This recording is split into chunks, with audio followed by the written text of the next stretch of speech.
Welcome to Nasdaq Trade Talks. I'm Jill Malandrino, global markets reporter at Nasdaq. Joining us at the MarketSite studio in Times Square, New York City, we have Valerie Bannert-Thurner, Senior Vice President of Nasdaq's surveillance business, to discuss the 2023 Global Compliance Survey. Valerie, it's great to have you with us at MarketSite. Welcome to Trade Talks. Thank you for having me, Jill. Tell us more about the scope of the survey and who it's targeting. Sure. We are just about to launch this year's survey.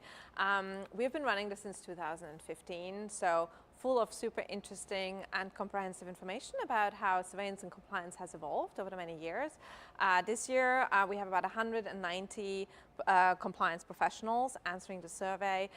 Really good mix, about 40% really come from the sell side. We have about a quarter from market infrastructure companies, as well as 20% from retail brokers. So great wide distribution. What were some of the key findings from this year's survey? Obviously, I'd like our users and everybody interested to download the survey, but I'll give you a couple of initial insights and some of the things we've learned. And maybe the first is around the role of compliance. So obviously we have this great data set, which we have over many, many years, to really see kind of how the role of compliance is changing over the years. And there's a couple of key trends. The first is, and I think a lot of people know that, it's really gotten a seat at the table at the most strategic and the most executive level.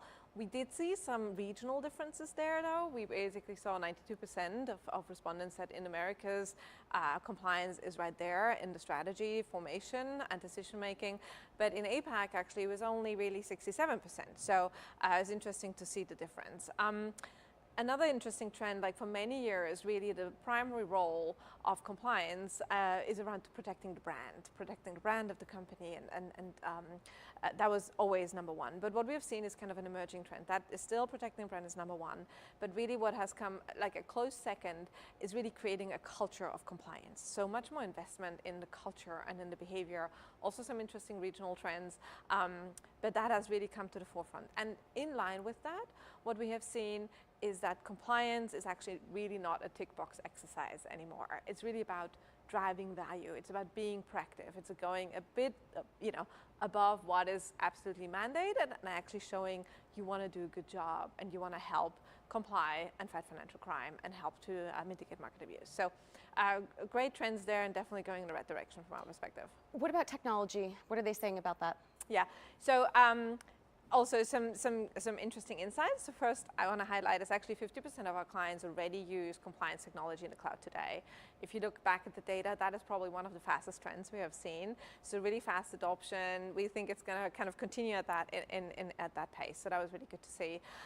We ask our experts whether they use in-house systems, whether they build technology, whether they use kind of vendors, and what's their strategy, where they're going. And there definitely has been a trend. Actually, we see a lot of hybrid models, so a lot of firms actually using vendors as well as a bit of kind of homegrown. There's definitely a move away from homegrown only, so I think people recognize that that's not maybe the best way to invest.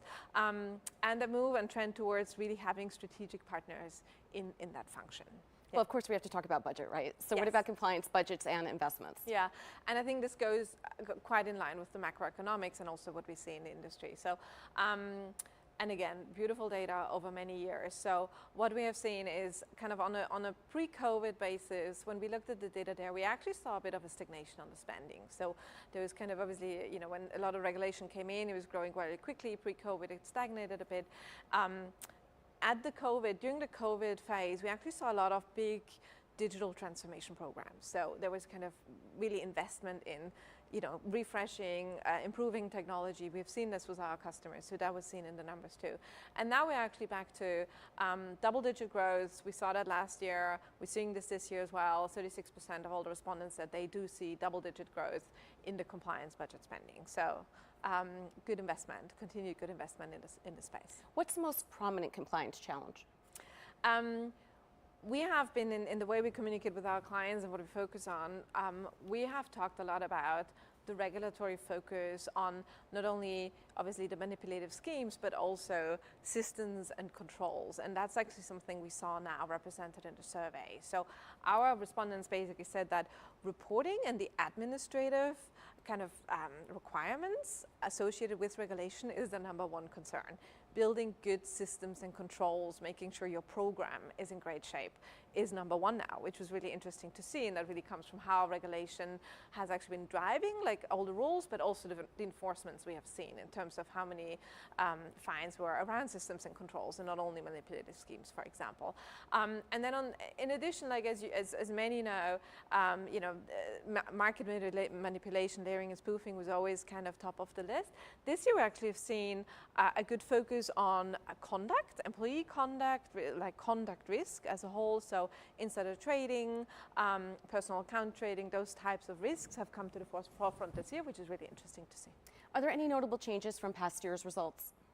There are. I think one that was for me interesting was that the compliance experts and professionals that have responded really talked about what's new is basically that they're looking for potentially emerging or potentially new manipulative behavior. So for me, the way I interpret this is really looking at what's next, what's coming around the corner, where a new manipulative scheme, and how do I get ahead of this? And that's exactly how we partner with our customers. So it's a good fit. And more interesting insights, but I'll leave users to basically access the survey and read it up themselves. All right, and Valerie, we appreciate the insight, and to Valerie's point, we encourage you to access the 2023 Global Compliance Survey at the link that you see available on the screen here. Thanks for joining us on Trade Talks. I'm Jill Malandrino, Global Markets Reporter at Nasdaq.